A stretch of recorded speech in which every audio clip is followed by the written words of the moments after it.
And at that time shall Michael stand up, the great prince which standeth for the children of thy people.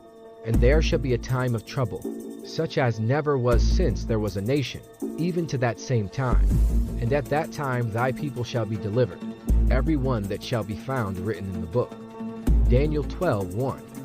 Few people appreciate how important angelic influences are in human affairs. The ongoing and bitter fight between the holy angels dedicated to God and the angels of darkness aligned with Satan is most powerfully revealed in Daniel. Daniel vividly describes the fierce fight between God's angelic forces and the opposing demons of darkness in the Old Testament. He had been in mourning for 3 weeks when the angel appeared to him. Daniel 10:3. I ate no choice food, no meat or wine touched my lips, and I used no lotions at all until the 3 weeks were over. He did not consume any bread, meat, or drink, and he did not anoint himself. As he stood by the Tigris River, a man dressed in linen emerged in front of him. On his face, he appeared like lightning, and in his eyes, he looked like a pair of torches. His voice sounded like the rumble of a large group of people. Daniel was the only one who witnessed the vision.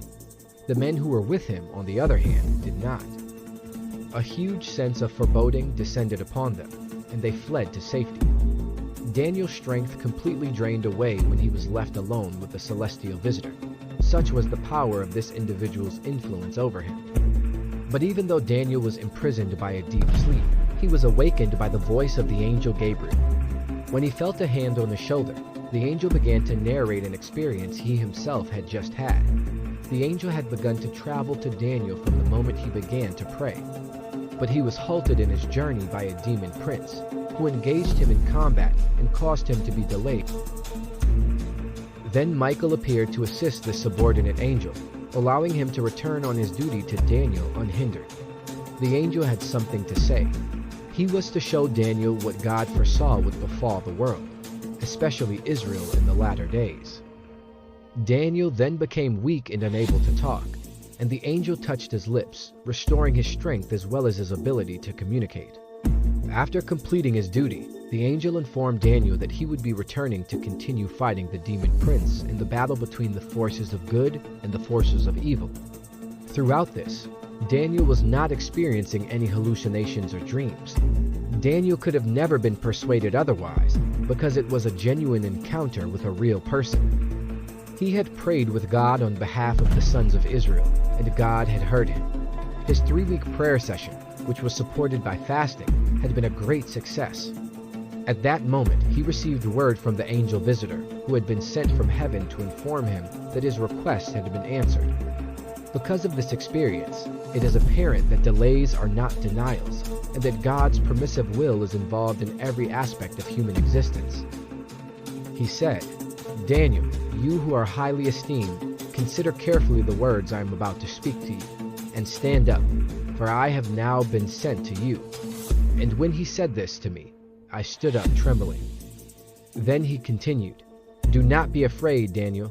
Since the first day that you set your mind to gain understanding and to humble yourself before your God, your words were heard, and I have come in response to them. But the prince of the Persian kingdom resisted me 21 days. Then Michael, one of the chief princes, came to help me, because I was detained there with the king of Persia. Now I have come to explain to you what will happen to your people in the future, for the vision concerns a time yet to come. Daniel 10:11-14. In addition to the Old Testament references, we also find Michael mentioned in the New Testament. In the little book of Jude, the 9th verse specifically calls Michael an archangel and recounts his battle with Lucifer over the body of Moses. With the Lord's help, Michael won.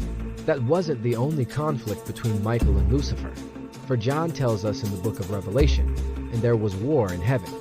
Michael and his angels fought against the dragon, and the dragon fought and his angels, and prevailed not, neither was their place found any more in heaven. And the great dragon was cast out, that old serpent called the devil and Satan, which deceiveth the world. He was cast out into the earth, and his angels were cast out with him. Here we see Michael serving as commanding officer of a large group of angels. Evidently, Michael is the chief warrior of God. There was war in heaven once upon a time. Michael and his angels fought against Satan and his fallen angels. God uses his serving men to confront Satan's retired and ill-equipped army. Satan could not prevail, and there was no more place found for him in heaven. God's angels are unstoppable. This feature denotes the division between angels and devils.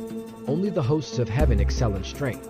In any war, the angels always prevail in the end, fully eliminating the adversary. Angels are known for never failing. There is nothing that can match your strength when it comes up against you. They serve as the saints' most effective bodyguards. God's angels are invincible. This feature denotes the division between angels and demons.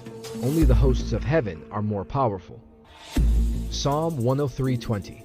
Bless the Lord, ye his angels, that excel in strength, that do his commandments, hearkening unto the voice of his word.